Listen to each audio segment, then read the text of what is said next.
Salam sehat Bapak Ibu Guru hebat. Perkenalkan, saya Jane Agustina Elizabeth SPD, Kepala Sekolah pada UPTD SMP Negeri 1 Deramitan, dalam membuat aksi nyata modul 1. Salam dan bahagia Bapak Ibu Guru hebat. Selamat datang di forum diskusi terarah pola pikir bertumbuh. Dalam modul 1, yaitu memahami asesmen, saya bentuk dalam fokus group discussion atau FGD mengenai pola pikir bertumbuh. Pola pikir bertumbuh menurut Carol S. Dweck, Stanford University. Seseorang yang memiliki pola pikir bertumbuh berkeyakinan bahwa kecerdasan dan bakat dapat dikembangkan seiring berjalannya waktu, usaha, dan belajar yang diikuti kesungguhan dan ketekunan.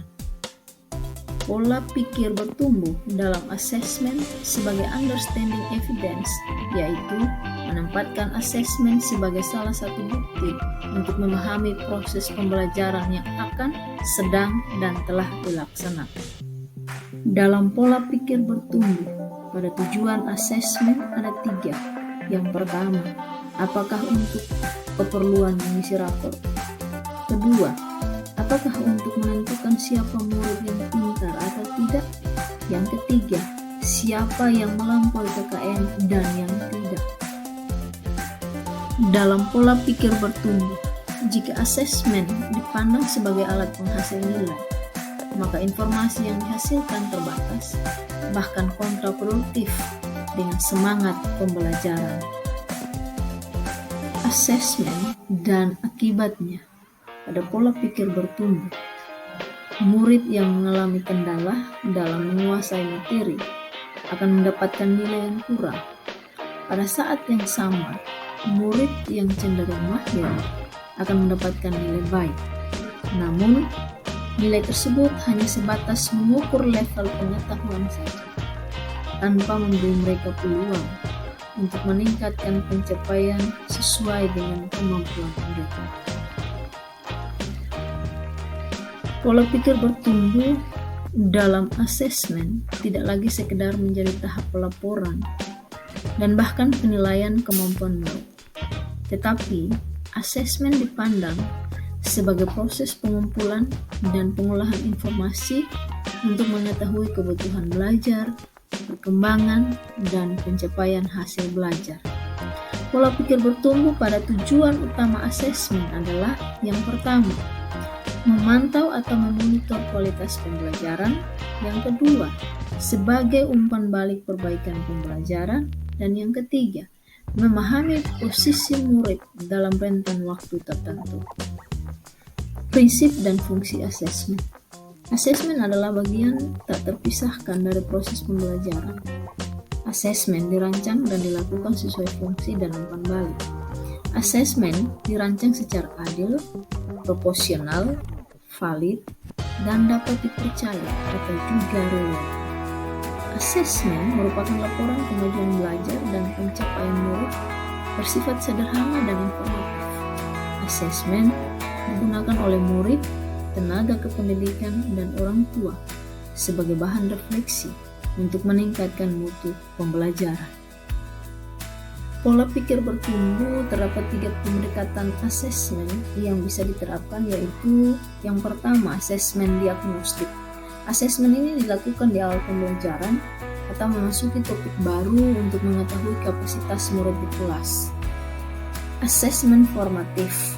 Asesmen ini terintegrasi dengan proses pembelajaran yang lebih mampu melibatkan dan melihat kemajuan belajar murid yang lebih mendalam. Misalnya, penilaian diri, self-assessment, penilaian antar teman, peer assessment, dan refleksi metakognitif. Dan yang ketiga, asesmen sumatif. Asesmen ini dilakukan di akhir pembelajaran materi untuk menguatkan konfirmasi capaian hasil belajar. Pola pikir bertumbuh dalam pelaku asesmen tidak harus selalu guru, namun murid, staf sekolah, dan orang tua juga dilibatkan dalam proses asesmen. Pola pikir bertumbuh dalam asesmen yang selama ini berjalan, seringkali murid terjebak sekadar menghafal Tetapi seharusnya murid lebih diarahkan pada proses belajar yang lebih bermakna seperti merenungkan, merefleksikan, menganalisis, menghubungkan pengetahuan.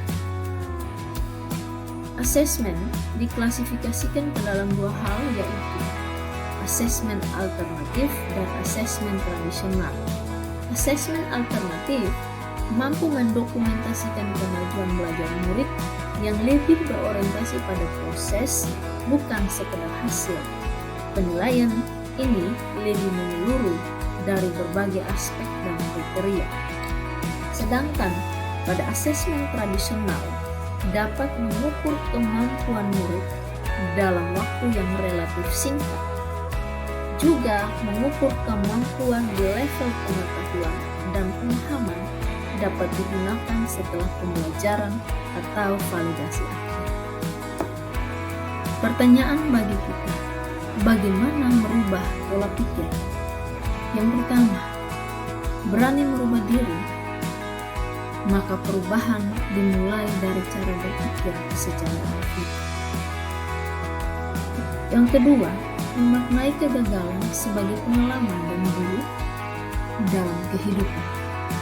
Yang ketiga, membiasakan diri bekerja keras, tekun sampai tuntas.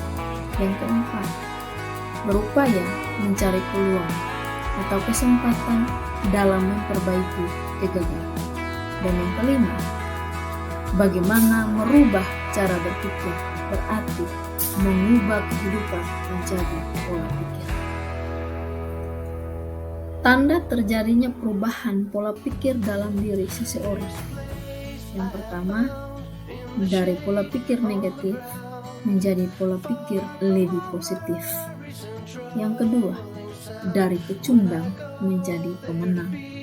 Yang ketiga, dari tidak tahu menjadi tahu. Yang keempat, dari statis ke kreatif.